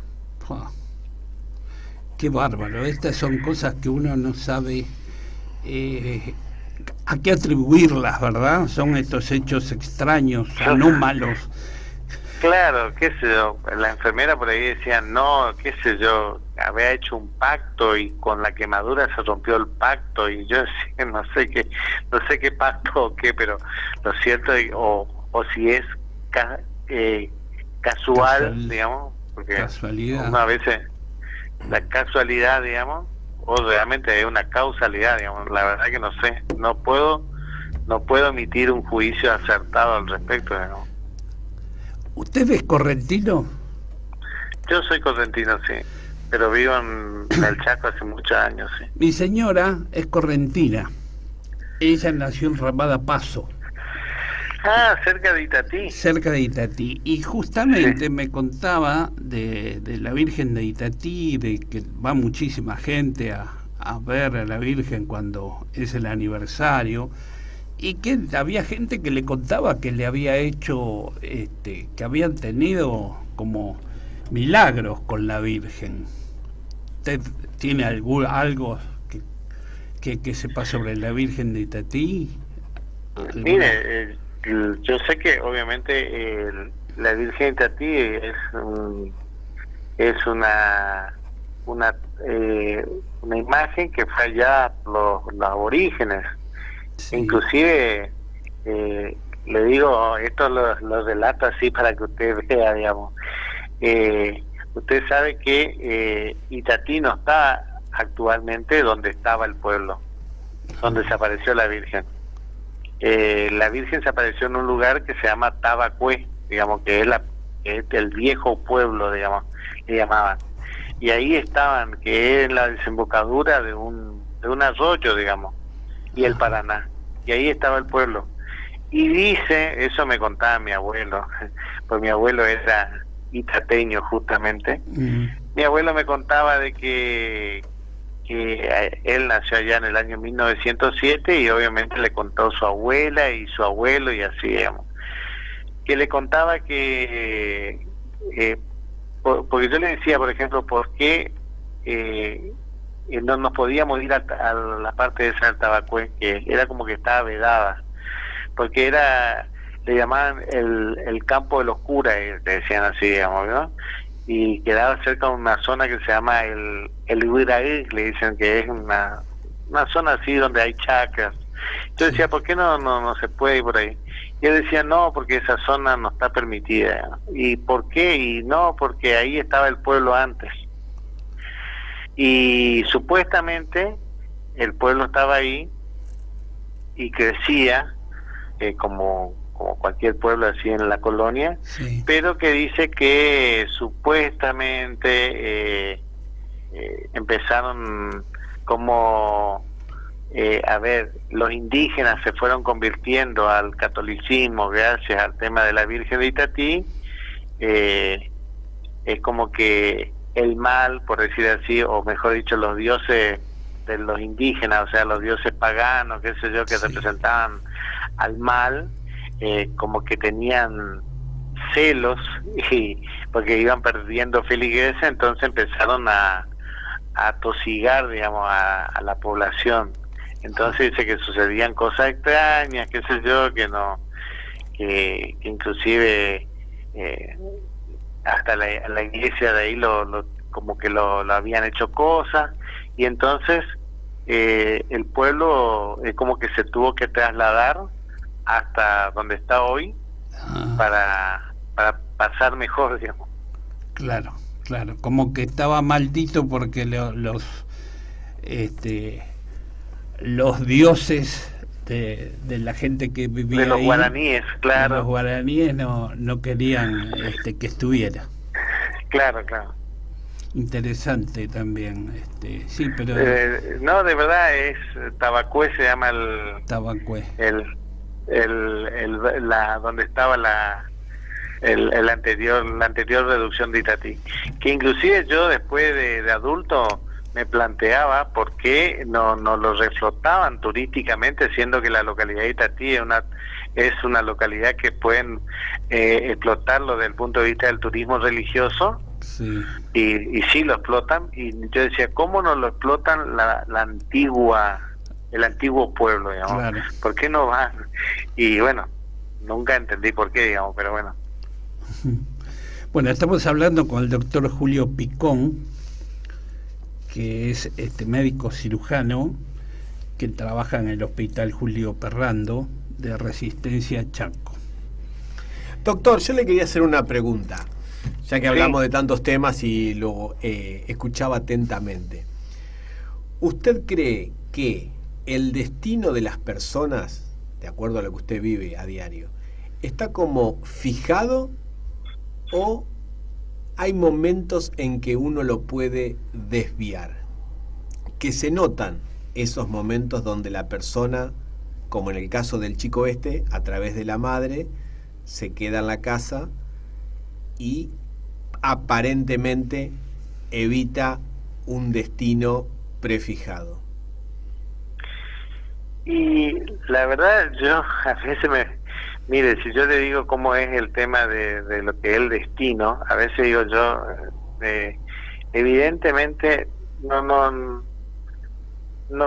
creo en la predeterminación, digamos, pero a veces es como que hay cosas que uno dice, evidentemente es como que tenemos algo medio, no sé si programado, escrito, pero que a veces uno dice, ¿por qué elegí esto o por qué hice esto? Porque a veces uno inclusive nos explica que toma decisiones que uno no lo tomaría quizás estando en sus cabales, por decir así, ¿entiendes? No sé cómo decirlo, pero sin ir más lejos, fíjese que yo cuando terminé la carrera de medicina, yo decía, bueno, yo deseaba ser oftalmólogo. Yo dije, bueno, yo voy a ser oftalmólogo y voy a ser oftalmólogo y punto. Y me fui, rendí una residencia, entré en la residencia y estuve en la residencia de oftalmología, estuve un mes y renuncié. Y dije, no, esto no es para mí. Y cuando dije esto no es para mí, volví a mi casa y bueno, y no dije, bueno, este año voy a tomarme un año sabático, voy a ver qué pasa. Buscaré a ver cómo trabajar y qué sé yo.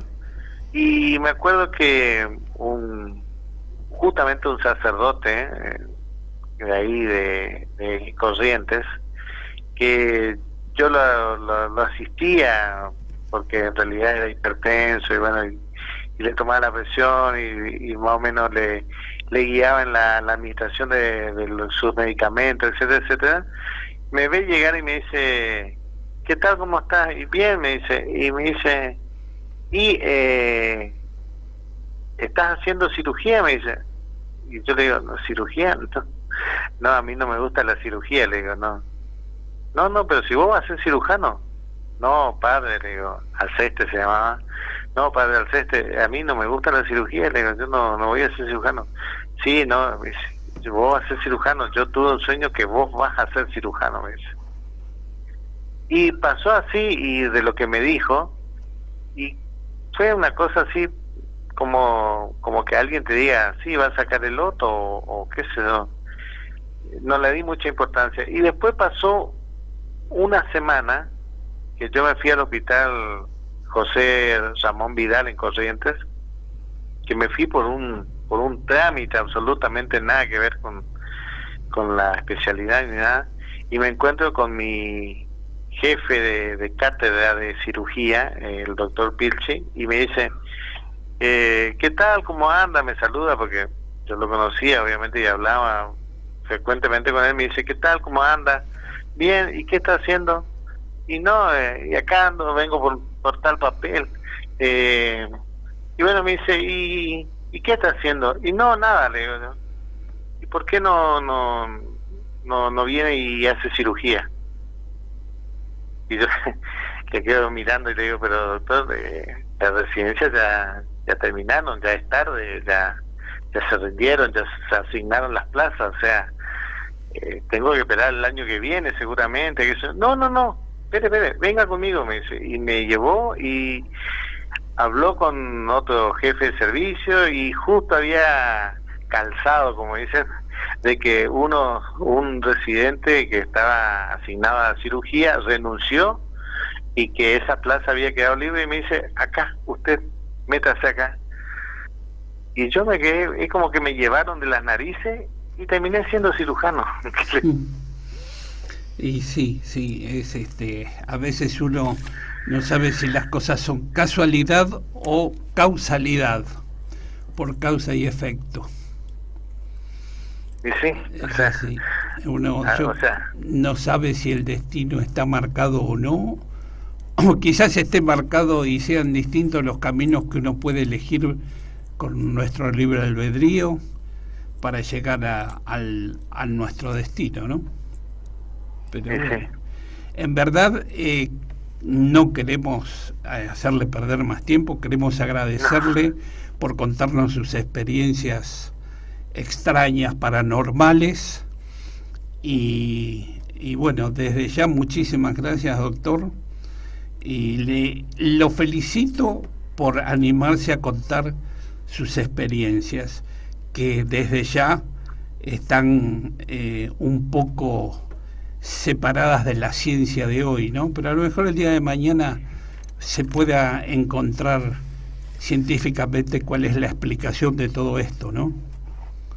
Y mire, a ver, yo le digo lo siguiente, en medicina, yo por lo menos lo veo así, tan en medicina, cuando año 90, por ejemplo, uno hablaba de la cirugía laparoscópica, y nosotros decíamos, había unos chilenos están intentando, meten un tubo y miran y te sacan la apéndice. Uno decía, pero ¿por qué se meten en problemas?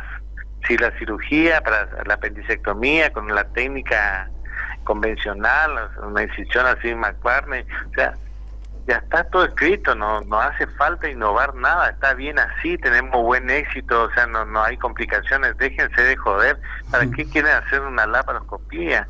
Y qué sé yo, y que prolonga el tiempo quirúrgico, se complica, etcétera, etcétera. Pasaron 30 años y hoy todo es laparoscópico, o sea, ¿entiendes? Le estoy hablando así y ni le digo 100 años atrás, ¿entiendes? O 200 años atrás. Yo 200 años atrás le digo, qué sé yo, un virus así o tal cosa. O sea, ¿quién se iba a imaginar el año 2019 que íbamos a estar en una pandemia de esta característica? Sí. ¿Entiendes? Es verdad. Uno no sabe lo que puede pasar en nuestro futuro. Claro. Y desde ya la ciencia también es cambiante, ¿no? Porque a veces se van encontrando cosas nuevas y pueden cambiar alguna idea que se tenía, ¿no? A ver, con los fármacos me causa gracia porque, por ejemplo, usted sabe que la ranitidina, Sí. Comúnmente había unas marcas, por ejemplo, Taural, etcétera, etcétera, eran muy populares y usaban todo el mundo para las gastritis, todo eso. Se usó durante 50, 60 años.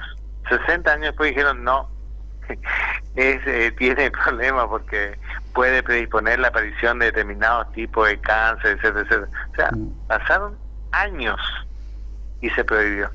¿Entiendes? Y uno dice, ¿qué pasó en el medio? Claro. O sea, la ciencia no es exacta. Claro. Lo que hoy es verdad, mañana puede ser absolutamente falso, y lo que hoy es falso, mañana puede ser absolutamente verdad. Eso es una cosa así. Esa es la característica de la ciencia. Exactamente, eso era lo que yo quería comentar. Doctor, muchísimas gracias. Y bueno, a lo mejor otro día lo llamamos para seguir charlando. Bueno, no hay problema. Le agradecemos. Gracias. Bueno, muchas gracias. Hasta luego. Hasta luego, un gusto. Hasta luego, un gusto. Bueno, interesante, ¿no? ¿Cómo no? Debe haber muchas historias como estas. Otro científico, porque es un doctor, un médico cirujano, que, como decía él se aferra a la ciencia, contándonos experiencias de tipo paranormal. Muy interesante, y la verdad que lo felicito que se anima a contarlo, porque como dijo él, pensaba que por ahí la comunidad científica iba a ponerse en contra de él, pero al contrario, muchos médicos le contaban sus experiencias extrañas, paranormales, digamos. Bueno, vamos a una segunda corte, a una segunda intervalo y volvemos. Vamos a volver con un audio. Continuamos con Enigmas OVNIs. Producción, bueno, Rafa, entonces, Grupo Jife de General Rodríguez. También otras veces, tu papá tuvo muchas más de las que muchas personas tienen. Él la tuvo en un lapso de su vida, por ser un tipo que andaba mucho en la ruta, andaba mucho con la gente, andaba mucho por todos lados. No te voy a decir ahora, ya me vas a ir contando de a poquito todas las que tuvo, pero por ahí la que más nos ha llamado la atención cuando hemos charlado un poco es esa famosa del rally, ¿no? ¿Qué nos podrías decir de eso? Bueno, el viejo era amante del automovilismo y por eso yo sigo con las carreras de auto y todo lo demás, pero de las más conocidas son esta que te conté, la del camionero aquí en Bahía Blanca, y la del Rally Coda Sur, la de dos chilenos. En el rally se corre de a dos, un piloto y un acompañante. Largaron en el sur y llegaron al río Colorado, y cuando fueron a atravesar el río Colorado, en el rally se larga cada un minuto, cada un minuto larga un auto. Sí. Los chilenos no eran los de adelante, estaban más bien de la mitad del pelotón hacia atrás. En ese momento habrán largado 70, 60, 80 autos. El Rally Coda Sur era muy famoso y se corría por todo el sur de América. Conclusión, pasaba por donde estaba uno de los puestos de la barrera sanitaria. A mi papá le gustaba y se quedó esa noche en el puesto. Más o menos sacan los cálculos de que los punteros, a tanta velocidad que venían más o menos desarrollando los de la punta, iban a llegar a pasar por el río Colorado a tal hora. Y bueno, ponele que faltaban 2 horas para que pudiera pasar el primero, y apareció un auto chileno, de dos chilenos, manejando el copiloto, no el piloto, el copiloto, desatados. Entran y pararon porque vieron policía. Por eso pararon. Era policía sanitaria en ese momento. ¿Qué había? Estaba siempre acompañado de policía. Era la barrera sanitaria que impide cruzar carne con hueso del norte para el sur. Y bueno, mi papá estaba a cargo de toda esa barrera que iba desde el río Barrancas hasta el océano. Barrancas es el que da nacimiento después al Colorado, es uno de los ríos que da nacimiento, el paralelo 42 que le dicen. Bueno, Y él lo hacía a menudo, iba hasta allá y por eso andaba por todos lados, medio del campo, rutas, a veces le trazaba rutas a Laca, para que te des una idea, claro, por los lugares que andaba, eran ni caminos vecinales, eran siquiera, eran huellas, ¿viste? Bueno, en definitiva él estaba esperando y aparecen 2 horas antes, y se baja el copiloto y así instaló al piloto, y los habían dejado la luz, digamos el objeto volador no identificado los había dejado a 1 kilómetro antes de la casilla. Y bueno, lo empiezan a asistir y dice sí, estaba quemado, dice que le daban el café y temblaba tanto que volcaba todo, que no podía tomar una taza primero pidió agua, la volcó, después le dieron un café, lo volcó, no podía tomar, estaba histérico. Le habían hecho estudio de lo que se te ocurra, le dolían hasta los pelos al tipo. Estamos hablando del piloto. Y el copiloto, que le había pasado un poquito mejor, no lo habían estudiado tanto, y veía todas las atrocidades que le estaban haciendo al compañero también, y los gritos que pegaba el compañero. Y estos eran grisecitos y peticitos, los que no eran rubios y altos. Grises. Claro, eran los grises.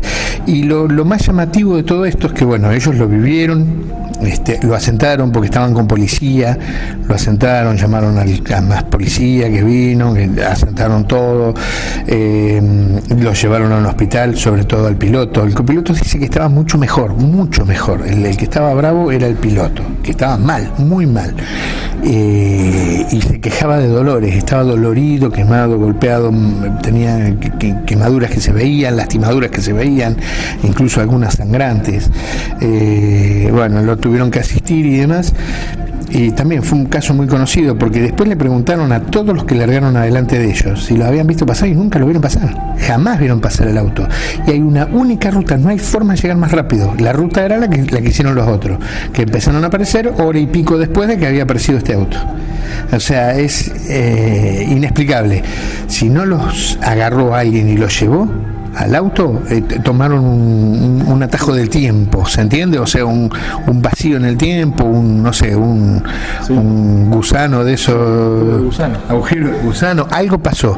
Ellos dicen que no, que vieron un ovni, que vieron a los seres extraterrestres y que los hicieron estudios, les metieron sonda, les sacaron sangre, les hicieron las 1001. Claro, o sea, es impresionante realmente lo que estás relatando, porque ellos se acuerdan de todo, ellos de hecho dijeron, eso por ahí lo estamos medio imaginando. Quizás sí no tomaron conciencia en el momento donde se produjo esta abducción, pero sí se vieron ellos dentro de la nave y vieron, era uno testigo de cómo experimentaban con el otro. Viendo ahí a los grises, y querían la protección de la policía. Claro. Los tipos más que los médicos querían la protección de la policía. Claro. Y donde por ahí supongo que esa historia, esos detalles de la historia están inconclusos. ¿En qué momento ellos recobran el sentido, o al menos de vuelta se ven dentro del vehículo manejando? Exacto, los vuelven a sentar en la misma posición en que estaban, en la misma posición atados, así recobran, previo a cruzar el río, cruzan el río y ahí se encuentran con la casilla que dice policía, y ahí paran buscando policía desesperado, el acompañante. Y cuando le empiezan a preguntar, empiezan a contar esto, lo otro, y le empezamos a decir, pero ¿cómo llegaron tan rápido? ¿Qué pasó? Y dice, nosotros nos preguntamos lo mismo, decían los chilenos. Y el otro ni podía hablar, el otro estaba re mal, desesperado, asustado, mal. Bueno, es los 2 encuentros que tuvo mi viejo si bien no fueron propios de él los casos, sí fueron 2 casos recontraconocidos en Sudamérica, ¿no? Justo tu papá recibiéndolos las 2 veces. Recibiéndolos precisamente a los 2 personas, a los 2 implicados directos de este evento. Según decía Romagnón, no es casualidad, es causalidad. No era una casualidad que mi viejo estuviera ahí en esos momentos, era una causalidad. Según lo dijo Romagnón, no sé, con mi papá vuelvo a insistir, tenían se estimaban bastante. Incluso yo debo tener, si busco, un libro autografiado de él y que le regaló, pero bueno, sinceramente, bueno, tuvo esa suerte, además después de ver varias cosas que en otra oportunidad te las cuento, y que yo tuve la oportunidad de ver 2 cosas con él, estando con él y con mamá en viajes, pero bueno, eso lo dejamos para otro día. Bueno, Genial, Rafa, la verdad que buenísimo. Te agradezco muchísimo este ratito que nos tomamos un poco más serios de lo habitual. Y bueno, ya entonces me preparo para escuchar las próximas. Yo lo que espero que sirva para que la gente de a poquito se empiece a alargar en el programa y empiece a mandarnos audio o nos diga, vénganse y vamos a sentarnos a charlar, y por ahí si me animo puedo contar un poco de lo que pasó. Por eso yo no conté lo que me pasó a mí con mi papá, pero por ahí me animo y te lo suelto para la próxima. Dale, y gracias, Esteban. Gracias a vos. Enigmas, un programa de otro mundo. Bueno, este relato, tengo que agradecer a Esteban Ligieri, que me pasó este relato de un amigo de él, Rafa, que el padre fue testigo de cuando llegaron los pilotos del rally. Esto fue en el año 78. Esteban tiene un programa también sobre hechos extraños, ovnis, parapsicología, en YouTube, que se llama El Escarabajo Cósmico. Pueden visitarlo porque tiene muy buenos relatos ahí de gente a la que le hace entrevistas. Este caso de los pilotos del rally, 2 chilenos, Acevedo y Moya, tuvieron supuestamente lo que nosotros llamamos una abducción, porque según los registros, y eso está probado, llegaron 1 hora antes al lugar donde tenían que llegar, 1 hora antes que todos los demás corredores del rally. Este rally era toda parte de Sudamérica donde se corría, y duró más de un mes. Y en los últimos días, desde Viedma, cerca de Bahía Blanca, estos pilotos tienen un encuentro cercano, aparentemente, que el auto, hay 70 kilómetros que su cuenta kilómetros no los marca, 70 kilómetros que le faltan haber recorrido por la ruta, y que supuestamente ellos dicen que fue en 1 minuto lo que les pasó, esta abducción, que después contaron lo que se acordaban que les había pasado. Estaban muy nerviosos. Si vamos a calcular que fueron abducidos y en 1 minuto los trasladaron 70 kilómetros, esto andaba a 4.200 kilómetros por hora, no sé. Pero ellos dicen que una luz amarillo-violácea les inunda la cabina, y cuando quieren mirar hacia abajo ven que ya están a varios metros del suelo. Pensando que había sido un lomo de burro, se agarró al volante Acevedo, que era el que manejaba, pensando que el auto iba a caer en tierra, pero no fue así. Después cuentan cosas que recuerdan que les pasó adentro del supuesto ovni, y después recuerdan cuando el auto es dejado al lado de la ruta, en la banquina, y ven que esa luz amarilla, que al principio le inundó toda la cabina y no veía a Acevedo, a Moya, que estaba al lado de él, ven que un cono de luz amarillo, junto con una luz, porque esto fue de noche, se alejaba de donde ellos estaban, como que estaban viendo que se alejaba el supuesto objeto que los abdujo. Y las pruebas están porque llegaron más de 1 hora antes, con la particularidad también de que ellos tenían un tanque de nafta que era no el principal, sino el secundario, que lo habían llenado antes de salir de Viedma, y estaba vacío, lo cual no tenía que haberse gastado ese tanque de nafta. Así que hay muchos efectos extraños, hechos extraños en este caso, que se llama el caso del rally de dos pilotos chilenos en el año 78, en el mes de septiembre. Fue el 23 de septiembre del año 78.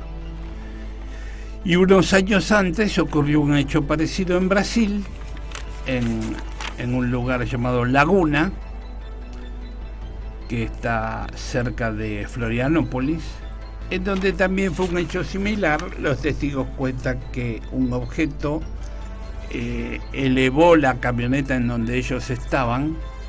Eran 5 testigos que iban en una combi y que también los trasladó por unos kilómetros, y a todo esto venía un camión con Hacienda atrás de ellos, que después el chofer del camión les contó que él había visto todo lo que había pasado. Era una noche de tormenta. Esto fue, creo que en el 68, y también es otro caso muy interesante, el caso Laguna de Brasil y el caso del rally de los pilotos chilenos. De hecho, sabemos que la ropa de los pilotos chilenos aparentemente la encontraron con algún tipo de electromagnetismo, de radio, algún tipo de radiación, y que también fueron visitados por algunos militares, y aparentemente también se llevaron el auto para estudiarlo. Pero bueno, eso no lo sabemos con certeza, pero los pilotos de los otros autos nunca los vieron pasar por la ruta, porque para llegar primero, si una hora antes que todos, tuvieron que haberlos visto pasar, más que salían un minuto cada auto, cada minuto salía uno. En principio ellos pensaban que era un Mercedes, que era de unos alemanes que venían atrás de ellos, porque ellos comenzaron a ver una luz atrás del auto, que les parecía que venía muy rápido, como a 300 kilómetros por hora. Pero bueno, cuando se le acercó esta luz fue que tuvieron este tipo de efecto, han tenido una experiencia muy importante. Señores, creo que terminamos por hoy. Gracias y nos vemos el próximo miércoles. Muchas gracias a todos. Un fuerte abrazo a Nahuel, que nos hace el aguante del otro lado. Y nos vemos el próximo miércoles. Y si quieren escuchar nuestros programas, quedan en la página de Radio Atilra o en YouTube, Radio Atilra Enigmas 2021. Buenas noches y gracias.